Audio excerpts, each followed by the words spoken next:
Elisa Carrió. Sí, señora presidenta.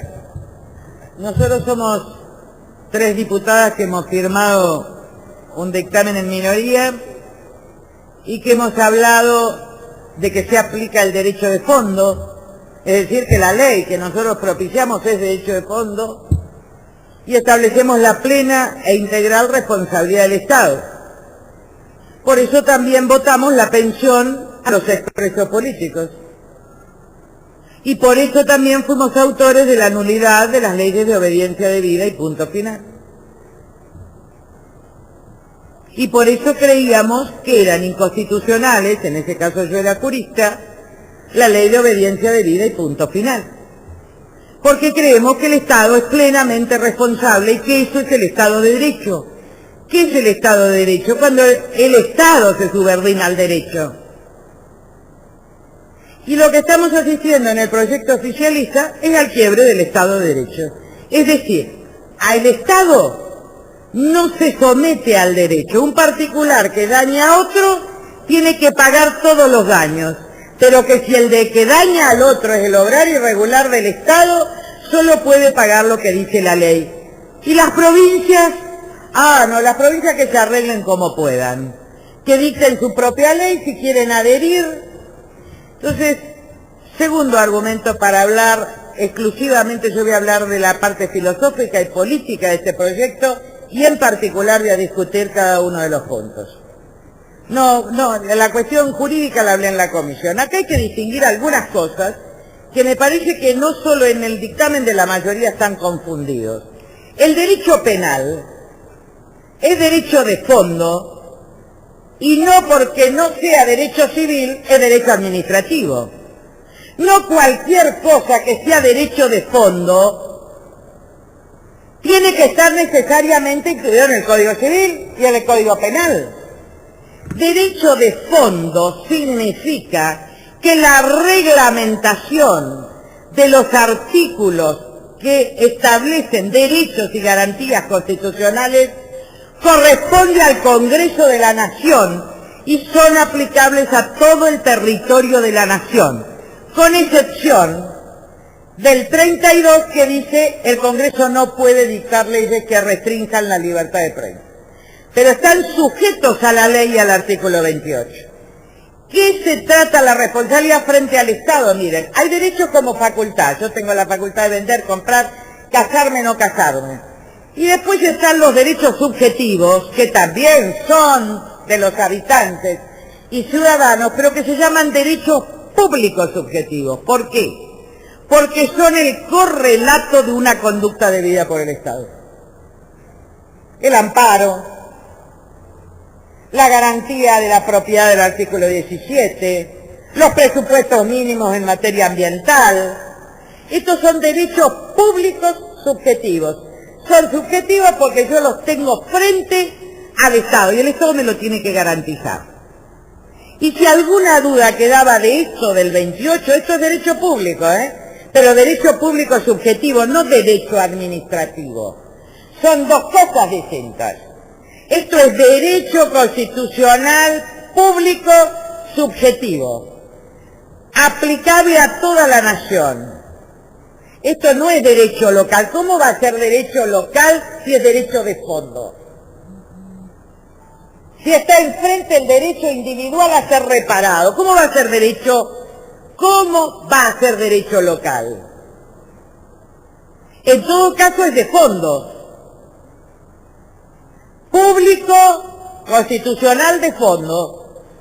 Hasta ahora la jurisprudencia entendía que como no estaba en el derecho civil, tomado del artículo 899 del Código Alemán, comentado por Arbierro y después tomado por Beresarfield. Podemos pasarlo a otro nivel. Lo que nunca podemos hacer es decir que es derecho local. El derecho a la libertad, ¿cómo se le va a ocurrir que es local? El derecho a ser reparado es una inconsistencia terrible que esta Cámara vote el mismo día las pensiones a expresos políticos en el sentido de que el Estado debe reparar y al mismo tiempo le quite y aniquile la reparación del resto de los habitantes de todas las provincias y de todos los argentinos. ¿Qué quiere decir? ¿Que los derechos humanos son para unos y no son para el resto? Nosotros venimos a decir que los derechos humanos son para todos, para ellos y para toda la nación argentina y para todos los habitantes de la nación argentina que quieran habitar el suelo argentino. Segundo argumento. Y este es el principio, ahí está, y son dos concepciones. Esta ley es profundamente injusta. ¿Y qué es la injusticia? Miren, las democracias se fundan en la legitimidad o carecen de sentido. Y la legitimidad sustantiva de la democracia, no formal, la legitimidad sustantiva, como decía Todorov, se funda en la justicia. El que sea de izquierda, que lea Giorgio Agamben, El misterio del mal, o El estado de excepción. Que lean toda la filosofía, Csikszentmihalyi, lean Csikszentmihalyi. Más de izquierda que Csikszentmihalyi no puede haber. ¿Y de qué habla? ¿De qué habla Agamben? ¿Qué es el misterio, el famoso libro El misterio del mal? No es nada más que el misterio de la injusticia, de cómo los hombres podemos ser injustos. Y hablando de un tema vinculado a la renuncia de Benedicto, él es un filósofo italiano de izquierda, pero que en realidad quiere hablar de las democracias, dice lo siguiente, cita a Liconio, que es un teólogo, un donatista, hereje del siglo IV, que dice que no llama al misterio del mal, no lo llama misterio del mal. ¿Saben cómo lo llama? Yo no puedo decir el nombre original. Lo llama el misterio de la anomia. El misterio de los hombres fuera de la ley.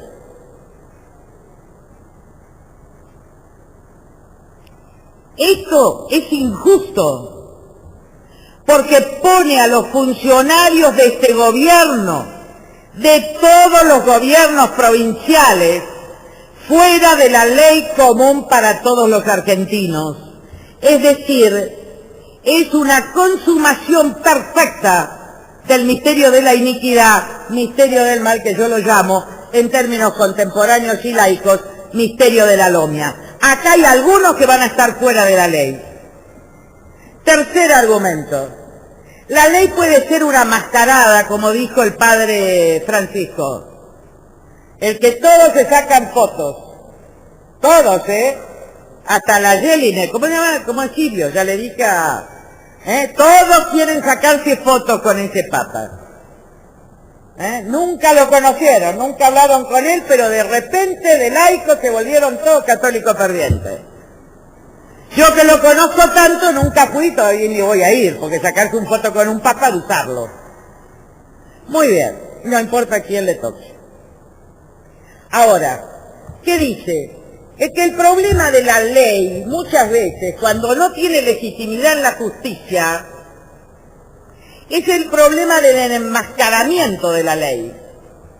Y Francisco lo llama podredumbre pintada. Es decir, la ley hipócrita. La ley perversa es la que me dice, estoy reglando la responsabilidad del Estado, cuando en realidad estoy dictando la ley de autoamnistía para los funcionarios del gobierno kirchnerista en retirada, y básicamente, señores, para un ministerio. Y esto tiene que ver con la concesión de los servicios públicos. Y esto tiene que ver que remitan a lo local, que decidan los locales. Se llama el Ministerio de Planificación Federal. Ese Ministerio de Planificación Federal, que tuvo a cargo todas las concesiones, ese Ministerio de Planificación Federal que, como me dijeron muchos intendentes, PJ, los obligaban a firmar cosas terribles para recibir fondos, gobernadores que tuvieron que firmar, contratar con esta empresa, queden todos impunes. Y queden impunes los organismos de control que dirigía el señor Devido. ¿Y saben por qué esta ley no le importa a muchos diarios? Porque todos los empresarios argentinos, no solo los kirchneristas, quieren proteger a Debido. ¿Y saben por qué quieren proteger a Debido? Porque desde el establishment a los empresarios kirchneristas, el empleado fiel fue Debido. Y lo que le pide a Zanini, que es el autor que está atrás y nunca firma, va a ser responsable Debido, obviamente, esto va a ser declarado inconstitucional, no tengan duda. Así como hubo nulidad de la amnistía, va a haber nulidad de esta ley. ¿Qué creen? ¿Que no van a ser juzgados? Pero no. Esto es lo que hacen. Ahora, ¿saben quién no firma entre todos esos actores? Van a votar ustedes, y yo sé que muchos de ustedes no comparten esto. Si son abogados no lo pueden compartir. Pero saben que ustedes van a poner la firma, van a ser responsables. ¿Saben quién es el único que no firma? El que no aparece, el que negocia los pactos, el que escribe desde atrás pero nunca pone su firma. Es Zanini. Él es zanilista. Y los hace a jugar todos en un baile perverso para retroceder como nunca en el Estado de Derecho. Esta es la verdad. ¿Y a qué lo lleva? A la desobediencia judicial, porque si no hay astreinte, el funcionario acata o no acata. Está todo prescrito con esta ley. Esta ley no es de responsabilidad del Estado. Esta ley es parte del pacto entre el presidente de la Corte, Lorenzetti, y Zanini.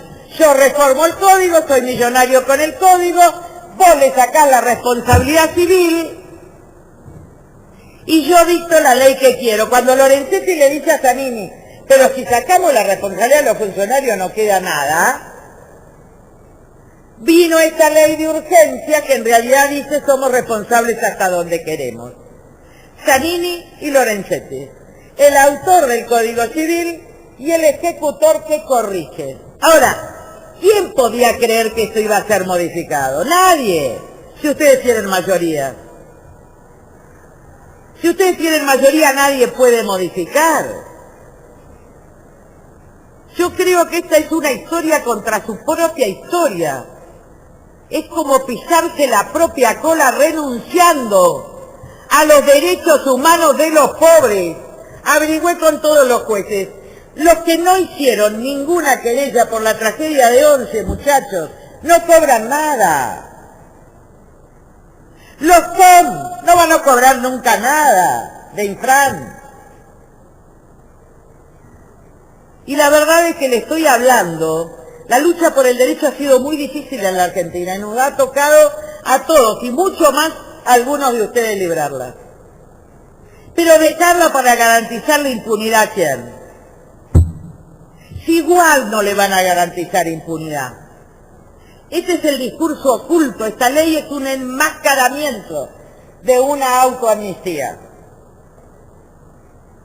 Y hubo 3 leyes.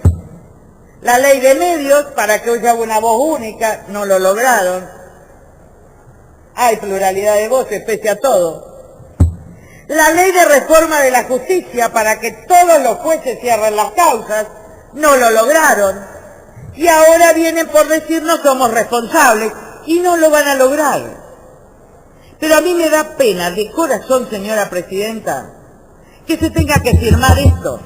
Que gente que ha pensado distinto toda la vida y que ha luchado por los derechos humanos toda la vida con muchas más razones que la que acá habla, lo termine firmando esto en nombre de qué legitimidad. O si no, vamos a aplicar la tesis Rollero. Yo les voy a decir cuál es la tesis Rollero. Rollero decía, podemos privatizar YPF, podemos privatizar gas del Estado, podemos privatizar todo, porque estuvimos presos en los 70. Yo lo llamé la ley Rollero. La ley Rollero es, estamos justificados a hacer lo que querramos, porque antes fuimos víctimas, y no es así. El deber es avanzar en el Estado de Derecho, porque acá algunos se van a ir del país como Casildo Herrera, señores, pero muchos de los que firmaron la impunidad de estos actores van a seguir viviendo en sus pueblos y en sus ciudades. Y van a seguir teniendo que mirarle la cara a sus vecinos que cuando haya un accidente de auto, porque una ambulancia mate a 3 chicos, esa gente sepa que no puede, como hubo culpa, no hay derecho a reparación. Porque acá lo que se dice es que salvo dolo, y eso lo puso para el hijo, el señor que está ahí, que no está, Rescala, ¿cómo es? Recalde. La existencia solo de dolo hace imposible la reparación. ¿Para quién? ¿Para quién puede poner eso una persona que sabe derecho como pocos? ¿Para encubrir a quién? Y eso no lo van a poder evitar. Uno se puede equivocar, un gobierno se puede equivocar, puede reconstruirse, etcétera. Pero hay una regla que se ha aprendido en la Argentina desde el 83, que no podemos renunciar a los derechos humanos. Y yo quiero hablar, por último, de que el poder siempre cree que es impune, y a veces uno cuando tiene legitimidad cree que dura toda la vida, y es mentira. Ustedes vieron que yo me voy del 15 al 30, al 30 al 1,8, vi tantos oportunistas en el éxito, vi tan pocos en la derrota, que uno sabe que sube y baja en la vida, como en los matrimonios, sube y baja. Igual. Pero a veces se cree, ya en ficción, ya en vacío, que se tiene el poder que no se tiene, que se tiene la legitimidad que ya no se posee. Y cuando jugás en el vacío y no reconoces, estás en problemas. Te lo digo yo porque yo dije el 1,8 y hubo un año y medio repetí, soy el 1,8, mi opinión no es relevante, el pueblo me quitó el poder. En el vacío se declaró la guerra de las Malvinas. En el vacío se dictaron muchas leyes de amnistía. Y yo sinceramente, que conozco a mucha gente, más allá que discrepe, que no sea kirchnerista, que sea la más profunda opositora al kirchnerismo, conozco a mucha gente, kirchneristas, que de buena fe ha creído. Y de buena fe le digo, me gustaría que no quede su firma en esta ley de autoamnistía. Nada más, señora Presidenta. Muchas gracias, diputada. Tiene la palabra la diputada.